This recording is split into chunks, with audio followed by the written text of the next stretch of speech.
de l'Annonciation. En plein cœur de notre carême, cette année, la liturgie nous propose de fêter l'Annonciation de notre Seigneur Jésus-Christ. C'est un petit break dans nos efforts de carême pour fêter cet événement unique dans l'histoire de l'humanité. L'ange Gabriel vient annoncer à Marie qu'elle sera la mère du Sauveur, qu'elle donnera naissance au Fils de Dieu. Et c'est devant ce beau vitrail de notre basilique cathédrale que je voulais vous présenter cette fête de l'Annonciation.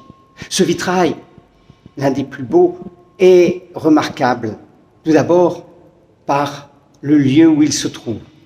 Il se trouve à l'extrême est de notre basilique cathédrale, c'est-à-dire que c'est par ce vitrail que les premiers rayons du soleil, comme ce matin, viennent pénétrer, viennent illuminer notre basilique cathédrale.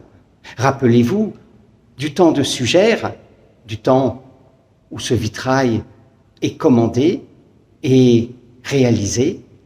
Du temps de Sugère, notre basilique cathédrale était une abbatiale. Les moines s'y retrouvaient le matin pour prier les laudes, pour prier la louange du Seigneur. Et Sugère voulait leur rappeler que cette louange, si elle s'enracine dans le mystère de la mort et de la résurrection de Jésus, elle nous dit aussi, cette louange nous dit aussi le mystère de l'Annonciation.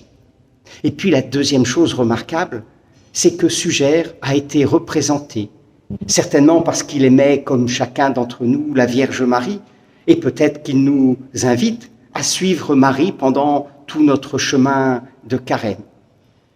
C'était assez habituel du temps de Sugère que celui qui commande le vitrail se fasse représenter. Mais c'est à l'Annonciation que Sugère a voulu se faire représenter, comme pour nous dire que l'Annonciation n'a pas eu lieu qu'il y a 2025 ans, mais que l'Annonciation, c'est aussi aujourd'hui.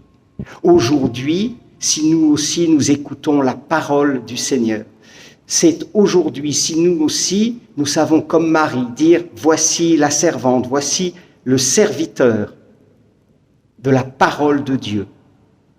C'est aujourd'hui, si nous aussi, nous laissons Jésus entrer dans notre cœur, grandir, et que par nos actes, par nos paroles, par notre vie, par la fraternité que nous construisons avec tous les hommes, nous lui donnons naissance chaque jour. C'est aussi un très beau programme pour ce carême de l'espérance que nous avons tous entrepris cette année. Alors, à tous, je souhaite encore une belle fête de l'Annonciation, un beau et saint carême, et n'oubliez pas, cette fête de l'Annonciation, vivez-la chaque jour en méditant la parole de Dieu et en donnant naissance par vos vies au Christ